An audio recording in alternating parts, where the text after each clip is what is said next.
할렐루야. 주님의 은혜와 사랑이 여러분 모두에게 함께하기를 주의 이름으로 축원합니다.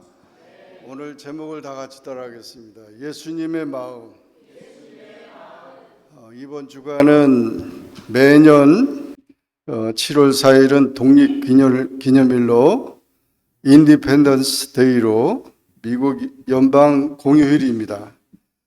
1776년 7월 4일 미국이 영국으로부터 독립이 되었다는 선언문을 채택한 것을 기념하는 날입니다. 올해가 247주년이 됐습니다. 미국이 태어난 것이죠. 미국에 우리가 사는 것을 감사하고 또 미국이 또 해야 할 세계적인 사명이 있기 때문에 미국을 위해서 우리가 기도해야 되겠습니다. God bless America. 그런 노래가 있잖아요. 그런 마음으로 정말 우리 미국이 바로 서도록 여러분 기도해 주시기 바랍니다. 또 오늘은 맥주 감사절인데 7월 첫 번째 주일은 한 해의 전반기가 끝나고 후반기가 시작되는 주간으로 우리 교회에서는 맥주 감사절로 지킵니다. 이 맥주절은 보리를 수확하는 날입니다. 맥주 감사절을 통해 하나님께서 지난 반년 동안 베풀어 주신 은혜에 감사하고 앞으로 남은 반년 동안도 잘 지켜주시기를 기도합니다. 본래 맥주절은 구약의 3대 절기 중 하나로 오순절 혹은 칠칠절이라고도 불렀습니다. 오순절은 출애굽한 이스라엘 백성들이 시내산에서 하나님으로부터 율법을 받은 역사적인 사건과 관련된 명칭입니다. 맥주절은 이스라엘 백성들이 정착한 가나안 농경 문화와 관련된 명칭입니다. 맥주 감사절의 초점은 감사에 있습니다. 현대화된 도시 문화 속에서 농경 문화의 전통들이 사라져가고 있는데 우리의 삶을 지켜주시고 인도해 주시는 하나님께 대한 믿음과 감사의 마음을 결코 잊지 마시길 바랍니다. 우리는 예수님의 이름으로 승리하는 신앙생활이 되어야 하겠습니다. 현대인은 겉으로는 화려하지만 속은 병들고 있습니다. 여러분 그 TV 같은 데 나오는 흉악범이라고 그러니까 뭐 마귀같이 생기고 아주 그냥 괴물같이 생기고 이런 것 같지만 깜짝깜짝 놀라는 게 얼굴은 아주 앳되고 그렇게 잘생기고 오히려 그러기도 하고 이런 아이들이 또 이런 사람이 말이죠 나쁜 짓을 하고 있다는 거예요. 그러니까 외모가 나쁜 짓을 하는 게 아니라 그 사람 마음 속에 있는 이 마음이 나쁜 거죠. 그래서 참 인간의 모습을 회복하기 위해서 우리는 하나님 말씀에 귀를 기울여야 합니다. 옛말에 열길 물속에 깊이는 알아도 사람의 마음은 모른다고 했습니다. 인간의 마음은 높아지기를 원하며 봉사받기를 원합니다. 인간의 마음은 뱀같이 온수되고 호랑이같이 포악하고 공작같이 교만하고 산염소와 같이 음란하기 짝이 없습니다. 오늘 본문에 있는 말씀 보면 사도 바울은 예수님의 마음을 계시로 깨달았습니다. 그래서 사도 바울은 자기가 개척한 빌립보 교회 성도들에게 예수님의 마음을 품으라고 권면했습니다. 이 말은 이해하다, 생각하다 하는 뜻으로 명령법입니다. 그러니까 예수님의 마음을 반드시 예수 믿는 사람들은 예수님의 마음을 품어야 되고 예수님의 마음을 품으라는 말은 예수님을 닮아야 한다는 것입니다. 고린도전서 2장 16절에 보면 누가 주의 마음을 알아서 주를 가르치겠느냐 그러나 우리가 그리스도의 마음을 가졌느니라 그렇게 사도 바울은 선포했습니다. 오늘 감사절에 여러분의 마음을 한번 의사가 검진을 하듯이 여러분의 마음을 말씀을 통해서 검진해 보시기 바랍니다. 내 마음속에 예수님의 마음이 있는가? 예수님의 마음이 없으면은 우리는 예수 믿는 사람이 아니죠. 사도 바울이 중요한 세 가지를 오늘 본문에 말씀했는데 이 말씀이 우리 속에, 우리 마음속에 있어야 될 줄로 믿습니다. 첫째는 예수님의 마음은 다 같이 따라하겠습니다. 겸손의 마음이다. 겸손의 마음을 우리가 가지고 있어야 합니다.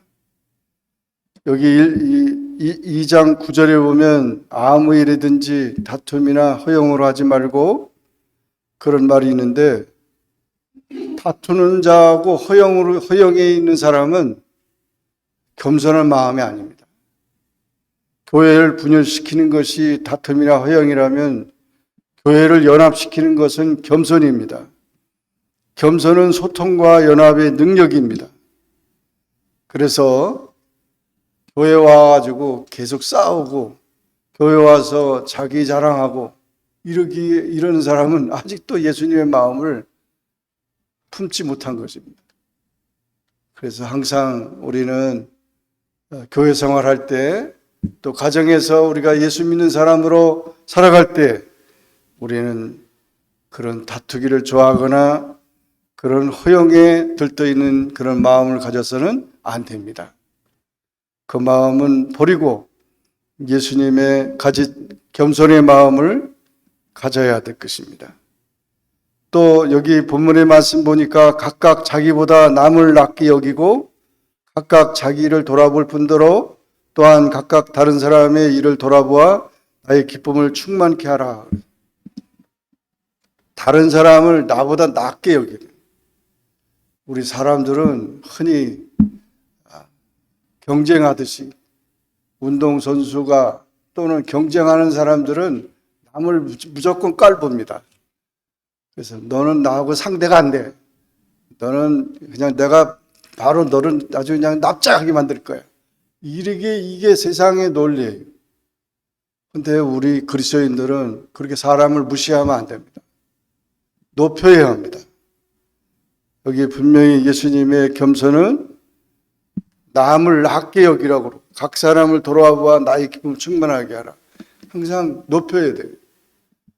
부부간에도 높여주고 자녀들도 높여줘야 돼요.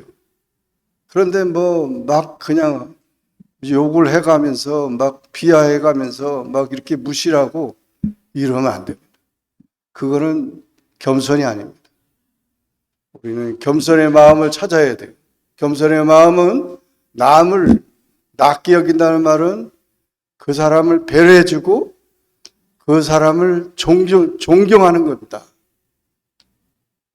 우리 아이들이 한국말을 잘해서 좋긴 한데 반말을 해요. 그래서 내가 우리 손주들 얘기하면은 그렇게만 하지 말고 거기다가 요를 더해라. 요. 밥 먹었어요? 네, 먹었어요. 밥 먹었어. 이러지 말고 요. 밥 먹었어요. 요만 붙이면은 다 존경이 되니까 요를. 그래도 안 해. 우리가 존경하는 마음이 돼야 돼. 부부가 그런 마음을 그런 서로 존경하는 마음을 보여줄 때 자녀들이 또 배울 수 있는 겁니다. 안 그러면 맨날 집안에서 싸움이 일어나는 거죠. 그래서 배려하고 존중하는 마음.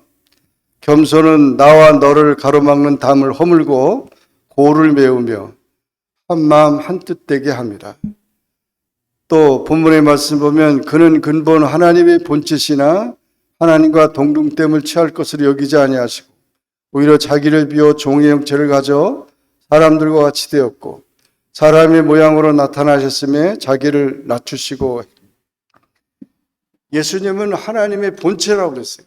하나님이시고 창조시고 능력의 전능의 주님이신데 그 높은 자리에서 내려오셔서 사람이 되시고 또 더 내려가서 노예가 되시고 종이 되시고 십자가에까지 내려가셔서 죄도 없는데 죄를 다 뒤집어 씌우고 얼마나 정말 예수님 내려가신 분이십니까? 내려가죠. 요즘에는 그 결혼하고 나면은 처음에는 존경하다가 이제 올라가는 거예요. 그래서 반말하다가 또 뭐 이렇게 하면서 그런 식으로 얘기하는데 그래가지고 완전히 무시해 버리는. 그러면 안 되는 거예요. 예수님처럼 내려간 사람의 형상을 입고 하나님께 종의 신분이 되신 것도 이미 자기를 낮추시는 일이지만 인간이 되신 다음에도 자기의 모든 권리를 내어놓으시고 죽기까지 복종하심으로 최상의 겸허를 실천하셨습니다. 자기를 비워라는 말은 그 영광의 자리를 버리고 이 땅에 내려오셨다는 것입니다. 자기를 비워라는 뜻은 그리스도의 겸손을 의미합니다. 마태복음 11장 29절에 예수님 스스로 또 말씀하셨어요. 나는 마음이 온유하고 겸손하니 나의 멍에를 메고 내게 배우라. 그리하면 너의 마음이 쉼을 얻으리니 그랬습니다. 예수님 스스로 본인이 온유하고 겸손하다고 했으니까 우리가 예수님을 믿으면 믿을수록 예수님을 닮고 예수님의 겸손을 배워야 될 줄 믿습니다. 겸손이란 말은 자기 영광을 희생하는 것입니다. 전도자 무디는 하나님의 은혜와 축복은 위로 쌓는 것이 아니요 아래로 내려 쌓는 것이다. 또 하늘 집이나 높으나 들어가는 문은 낮다고 표현했습니다.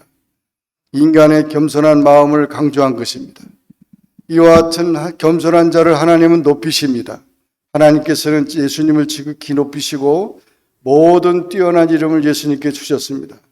하늘과 땅과 땅 아래에 있는 자들은 천사들과 인간과 지상의 피조물과 음부에 있는 모든 이들을 모두가 예수님의 이름 앞에 무릎을 꿇게 하시고 모두가 예수 그리스도는 주님이시라고 고백하게 하셔서 하나님 아버지께 영광을 돌리게 하셨다고 했습니다. 베드로전서 5장 6절에도 그러므로 하나님의 능하신 손 아래에서 겸손하라. 때가 되면 높이시리라. 너희를 높이시리라고 했습니다. 예수님을 믿음으로 용서와 평화, 능력과 목적을 발견하고 예수님의 겸손한 마음을 품어 하나님의 축복을 받는 여러분 모두가 되기를 주의 이름으로 축원합니다. 두 번째로 다 같이 따라하겠습니다. 예수님의 마음은 순종의 마음이다. 네, 빌립보서 2장 7절 1절부터 4절 말씀 보면 죽기까지 복종하셨다. 그리고 십자가에 죽으셨다. 그렇게 말씀했습니다. 종이란 말은 헬라어의 둘로스, 노예를 뜻합니다. 노예는 주인의 소유물로 노예는 주인을 위해 존재합니다. 예수님은 종의 마음을 품고 아버지 뜻대로 죽기까지 복종하셨습니다.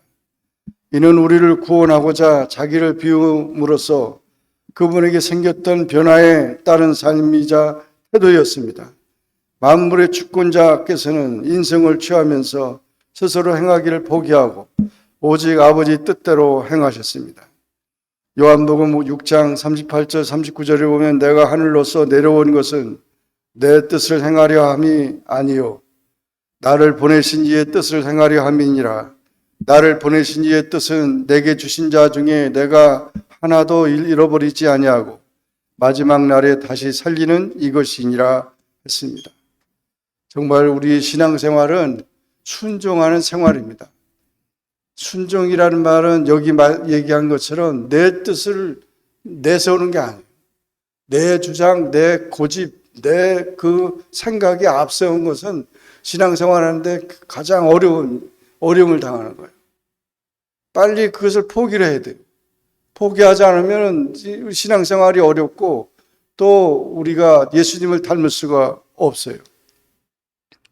그러므로 가장 우리 신앙생활에 중요한 것은 순종을 해야 돼요. 무슨 말을 하면은 네 그렇게 하려고 노력합니다 이래야 되는데 뭐예요? 왜 나한테 그렇게 시켜요?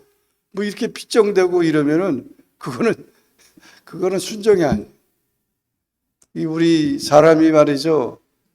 처음에 아담과 하와가 순종을 잘했더라면 우리가 다 순종하는데 어려움이 없는데 거기서부터 불순종해가지고 다 그래요. 지금 애들 뭐 하면은 싫어요, 몰라요, 뭐 그냥 다 튕겨요. 아주 기본적으로 그래요. 기본적으로. 그러나 우리가 기본적으로 우리 신앙생활 하려면, 기본적으로 우리가 하나님의 자녀가 되려면은 순종하는 것부터 배워야 돼요. 어린아이 때 제일 중요한 것은 길을 꺾어야 된다고 그러잖아요. 그 길을. 어떤 사람은 또 길을 살려야 된다고 그러는데, 살리면은 큰일 나요. 달려들면은. 난 그 깜짝 놀란 게, 어디 그 닥터 비서 가서 이렇게 기다리고 있는데, 아니 저 학생이 엄마를 갖다 뺨을 때리는 거야. 깜짝 놀랐어요. 막 욕을 해가면서. 그런데도 그걸 막고 있어, 엄마가. 이런 세상이 되면 안 됩니다. 지금 뭐 거기만 그런 게 아니라 뭐 우리나라도 마찬가지고, 아주 지금 노인들이 뭐라 그러면은 꼰대 이러면서 아주 그냥 그렇게 그냥 막 대들고 그런데요. 이거는 이게 말세의 징조입니다. 그러니까 어른들의 말을 잘 들어야 돼. 듣고 그렇게 따라가야 되는데, 지들이 뭘 얼마나 살았다고 그냥 그렇게 뭐 그냥 그렇게 대들고 그래요. 그러니까 참 어리석은 거죠. 예수님께서 우리에게 가르쳐 주신 것은 순종의 마음. 그래서 죽기까지 순종했다. 아브라함의 이삭 이야기 여러분 우리 잘 알잖아요. 그 이삭이 20대 청년 되는데 하나님이 그 번제로 드리라고 그러니까 그 데리고 가가지고 그 꽁꽁 묶어가지고 죽이려고 하니까 얼마나 기가 막히겠어요. 정상적인 사람은 뭐 그럴 수가 있어요. 우리 아버지가 미쳤나 보다 그러고 다 도망가 버리지. 그래도 이삭이 순종하니까 그 아브라함의 복을 다 받았잖아요. 여러분, 우리가 이 불순종의 마음들이 다 사라져야 됩니다. 그런 마음이 사라져야 정말 귀한 하나님의 자녀가 되는 것입니다. 또 여기 보면 성경에서 1절부터 4절 보면 마음을 같이하여 같은 사랑을 가지고 뜻을 합하여 한 마음을 품어 모든 마음을 합쳐서 하나가 된다. 어떻게 하나가 되겠어요? 하나가 될 수가 있겠어요? 뭐 잘한 것도 다르고 가정도 그렇고 모든 게 다 하나가 된다는 것은 공산주의처럼 뭐 그냥 일괄적으로 뭐 투표하면 100% 찬성을 하고 그렇게 된다는 것은 참 이 세상에서 어려운 거죠. 그러나 성경은 하나가 되라고. 어떻게 하나가 되느냐? 예수님의 마음을 품을 때 모두가 다 하나가 될 수 있다는 거예요. 성도는 하나가 되는 길을 배워야 합니다. 그리스도 안에서 하나가 되어야 합니다. 분쟁은 스스로의 멸망을 자초하는 일입니다. 성가대가 찬양을 할 때 그 하모니를 이루는 그것은 자기 목소리를 다 조절하면서 다 같이 하나가 될 때 아름다운 음악을 만드는 것처럼 모든 일이든지 하나가 되는 사람은 함께 일하는 사람이에요. 어떤 사람은 자기 혼자만 일하는 사람이 있어요. 자기가 혼자만 그 잘 하니까 또 그렇겠지만 그냥 마음에 안 들어 다른 사람이 하면 그러면 그만큼 고생하는 거예요. 왜냐하면 하나가 되라고 그랬는데 하나가 되지 못했으니까. 그러려면 왜 결혼을 했어요? 둘이 혼자 살지. 둘이 됐다는 것은 같이 협조하라는 거거든요. 근데 말도 안 하고 물어보지도 않고 그냥 내 마음대로 막 하면 왜 결혼을 하냐고. 왜 그렇게 하냐고.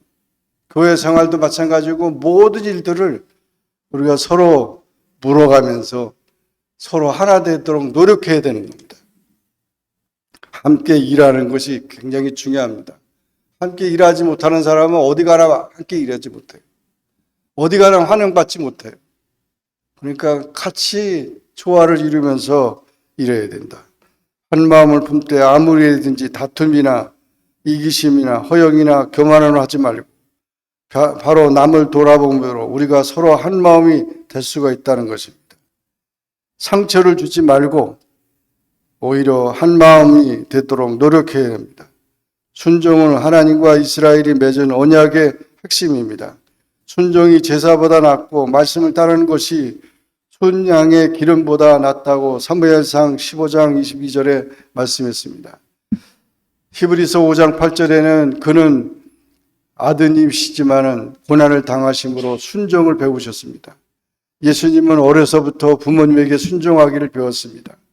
예수님은 부모와 함께 내려가 나사렛에 돌아가셔서 그들에게 순종하면서 지냈습니다.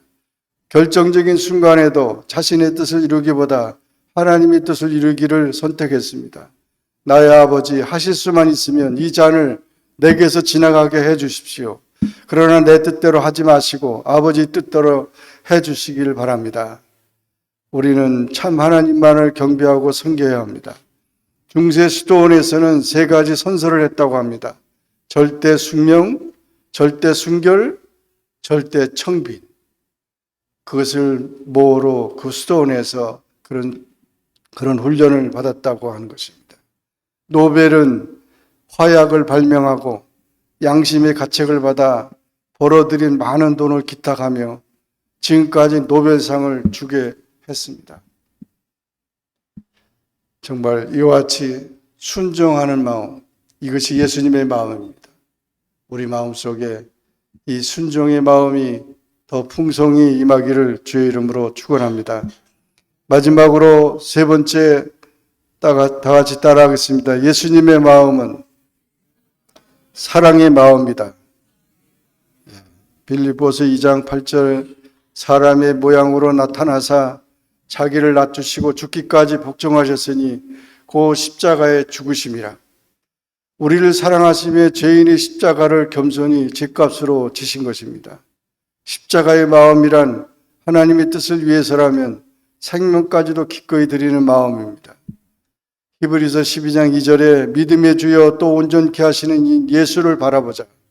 그는 그 앞에 있는 기쁨을 위하여 십자가를 참으사 부끄러움을 개의치 아니하시더니 하나님 보좌 우편에 앉으셨느니라 했습니다. 또 사도 바울은 갈라디아서 6장 14절에 그러나 내게는 우리 주 예수 그리스도의 십자가 외에 결코 자랑할 것이 없으니 그리스도로 말미암아 세상이 나를 대하여 십자가에 못 박히고 내가 또한 세상에 대하여 그러하니라. 이와 같이 십자가를 지는 그런 사랑의 마음, 십자가를 지는 사랑의 마음은 뭘 얘기하냐면 사명을 발견하는 거죠. 내가 이 가정에 온 사명이 무엇인가? 내가 우리 교회, 이 교회에 와서 한 사명이 무엇인가? 내가 이 땅에 존재하는 목적이 무엇인가? 사명을 발견한 사람이 십자가를 지는 사람이고 그것을 위해서 희생하는 사람이 사랑의 마음을 가진 것이라는 거죠. 예수님이 이 세상에 왜 오셨죠? 우리를 구원하시기 위해서 십자가에 죽으시기 위해서 오셨다고요. 사랑을 주시기 위해서 오신 거예요. 그러므로 이와 같이 우리가 죽기까지 복종하신 것처럼 겸손한 마음으로 남을 위해 살 수 있게 은혜를 구해야 합니다. 이것을 가능케 한 것은 죄와 영원한 멸망에서 벗어나지 못하는 우리를 먼저 생각하셔서 우리의 구원을 위해 모든 고통과 수모를 마다하지 않으신 예수님의 사랑입니다.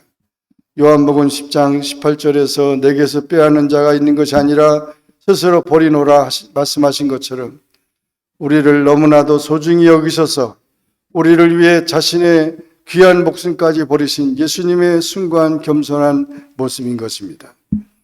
예수님처럼 사셔야 됩니다. 예수님은 낮추시고 겸손하시고 복종하시고 순종하시고 죽으셨습니다. 십자가에 죽으셨습니다. 사랑하셨습니다. 예수님의 삶의 위대한 특징은 겸손과 순종과 자기 희생이었습니다. 예수님의 마음을 품고 살면 예수님의 사랑을 받고 예수님의 인격을 모든 사람에게 보여주게 되는 것입니다.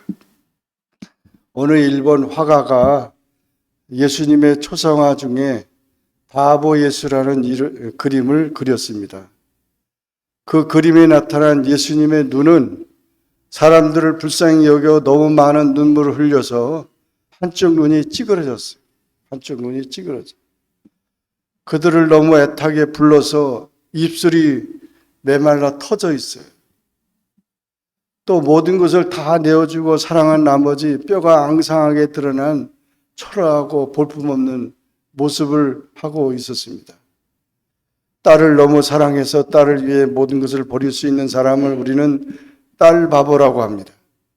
예수님은 자신을 배반하고 십자가에 못 박은 죄인들을 너무 사랑하셔서 그들을 위해 높은 하늘 보좌에서 내려와 낮고 천한 이 땅에서 복음을 외치시다가 고통스러운 십자가의 목숨까지 버리며 우리의 죄를 사하여 주신 죄인 바보이십니다.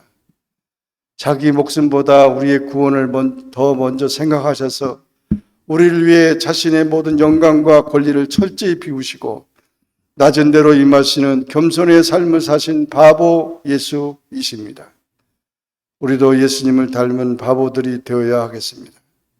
예수님이 우리를 위해 하셨던 것처럼 남들을 먼저 생각하며 그들의 구원과 기쁨을 위해 우리의 권리를 내려놓고 낮은 곳으로 내려가 그들을 섬기는 겸손한 마음, 하나님이 얼마나 기뻐하시겠습니까? 한국의 스바이처라고 이름하는 현대판 허준 바보 의사가 있었습니다. 이 의사는 가난한 환자의 치료비를 자신의 월급으로 대신 내주기도 했으며 입원비 낼 여력이 없는 환자를 몰래 도망치게 한 분입니다.